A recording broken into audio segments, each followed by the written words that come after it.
Rev up your engines!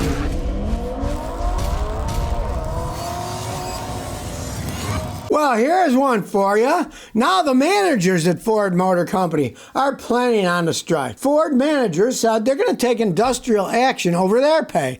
I guess they saw that the blue-collar workers union worked and got them more money. Now the white-collar workers say they're going to do industrial action and go on strike. Sites all around the country are going to begin industrial action later this month on the dispute over pay. Say, now they're not getting paid. Ford's making billions. They're not paying us white-collar workers enough. They're going to do what they call work to rule on an overtime ban on June 14th. Now, this union is called Unite. Now, the white-collar workers rejected Ford's pay offer. They said it was only a performance-related merit award, and they're not guaranteed to receive it. They want guaranteed money. Sharon Graham said, not content with making billions in profits, Ford has decided to try and attack our members' pay out of sheer corporate greed. So now the white-collar's greed says, hey, the real top white-collar guys, they're making all the money at Ford.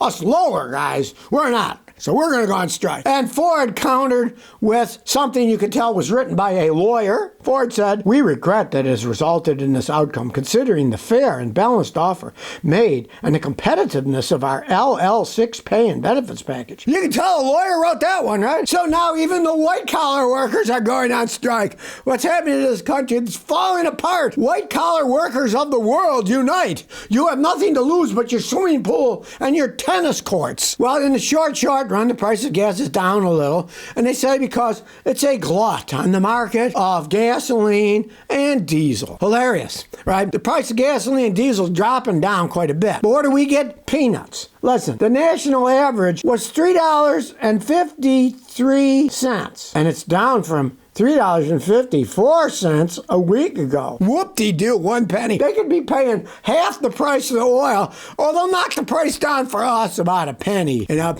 if you saw that thing I did in the past where they were saying natural gas prices, it's in negative territories now. They're the negative territories. BS, I don't care what these clowns are paying for it at the factory level. The natural gas I use here to heat my house, the price of it keeps going up and up and up, right? They never pass the savings on.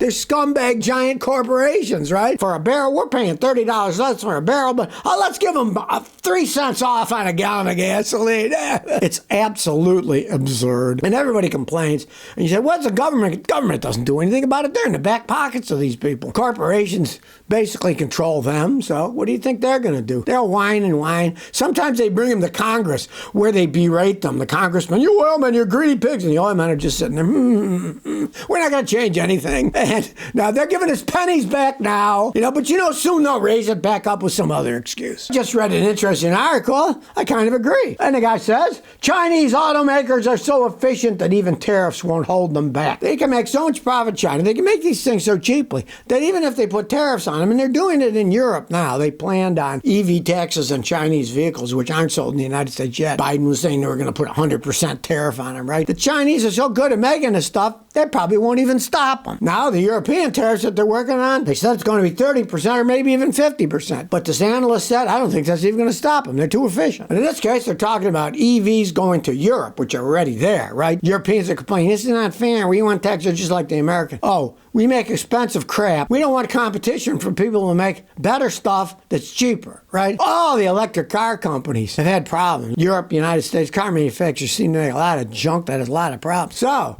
even the Europeans are worried about the Chinese taking over. And as one guy said, hey, tariff, that ain't going to stop. Man, the tariffs aren't the answer. We're supposed to be in a competitive world. That's anti-competitive. So what do you want to do? Support crappy companies that make expensive junk? I think that's garbage. I agree with this guy. It's not going to stop them. Up the ante. Make things better yourself. Don't say, oh, well, we make a bunch of crap, so let's tariff everything else so we can still sell our crap to people. Jonathan says, I'm thinking about putting a leveling kit on my 99 Ford Ranger. I know lift kits do more harm than good, but I'm in Montana, we got a lot of snow, and it's a 2-wheel drive truck. I want to level it out, maybe a 3-inch level to keep the same tires I have now, so I don't get stuck in the snow. My bumper hangs a few inches above the concrete in the parking and gets pummeled with snow in the winter. Do you think I could do a leveling kit? Realize, the truck was designed by engineers to sit like this, right? Traveling, aerodynamic, cornering, safety. You flatten it back like a car. They have a tendency of driving weird, of tipping over easier. Trucks are made that way for a reason. There's a reason they're designed. Engineers spend a lot of time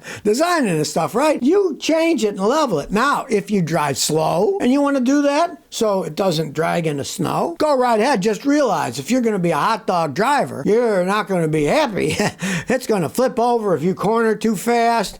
It's going to change the steering characteristics. The whole thing was designed with it sitting like this. You make it level, guess what? You're going to change everything. You're changing the steering dynamics. You're changing all kinds of things. Now, if you drive like a turtle, maybe you won't care. Then go ahead. But if you're a fast driver, I would not level that truck because it will not handle right, and you have a much more likely chance that the thing is going to tip over if you drive fast and corner all the time with it. Carrie 1959 says, I'm thinking about towing a fifth-wheel trailer with a half-ton truck. I got a 2005 Dodge Ram 1500, 5.7-liter Hemi, and extended cab. I want to tow stuff, and my truck specification is the towing capacity is 7,800 pounds.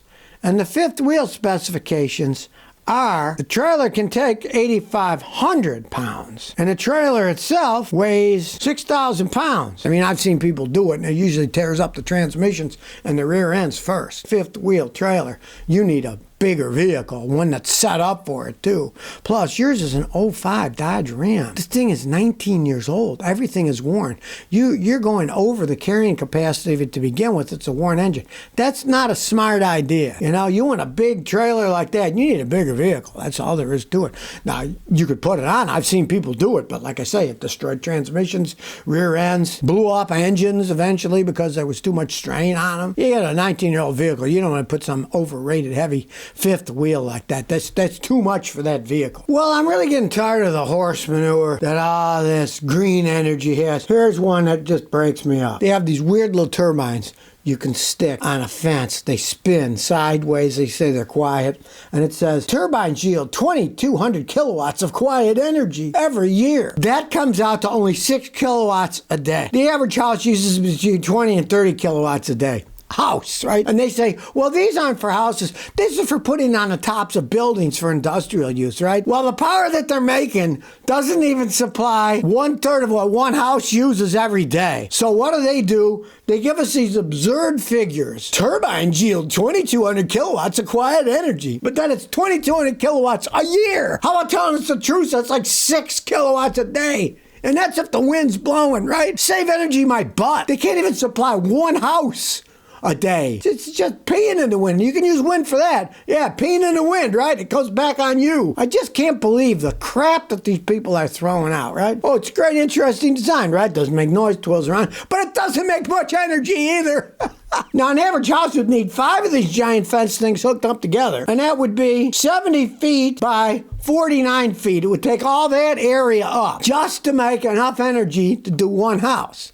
Because each one of these fancy things they have, that's 2,200 kilowatts, right? All those different ones for your house. You'd need 5 of those things. Because, of course, now we're coming to the reality. Yeah, it only makes 6 kilowatt hours. 6 times 5 is 30, right? This is just ridiculous. Oh, 2,300 kilowatt hours of electricity in a year if it's windy. They make this stuff up. It's just plain stupid. Yeah, you want to make a scientific experiment, fine. But don't say it's something in the real world, right? It reminds me, back in the day, I went to the Shell thing. Shell used to sponsor this, best gas mileage, right? And they had these vehicles. This vehicle gets 312 miles. Then you look at it, and it's some plastic piece of crap, and the test was done with half a gallon of gasoline going 3 miles an hour on a sidewalk or something. You know what I mean? It's just absurd. Well, if you're thinking about doing off-roading, you might check out this thing. It's called the Jack Pack 300. Now, they only made a handful of them in the past in Wisconsin, but they're interesting because they had chain drive to 2 rear wheels, so they're spinning at the same speed so you don't get stuck in the mud. It's a 3-wheeler, and the Jackpack was made by Right-Way Manufacturing Corporation of Owen, Wisconsin for a few years. They think they build about 125. They're a pretty rare bird, right? They look kind of cool. It has a steel frame with a Tecumseh 7 horsepower flathead single-cylinder gasoline engine. 7 horsepower. I got 25 of my riding lawnmower, so this thing isn't going to be fast, right? And to top it off, the rear wheels are run by a torque converter, so it's just like automatically sends the power, which of course means you lose power. So this thing would be slow. But it did have an alternator, headlights, brake lights, taillight, and a horn.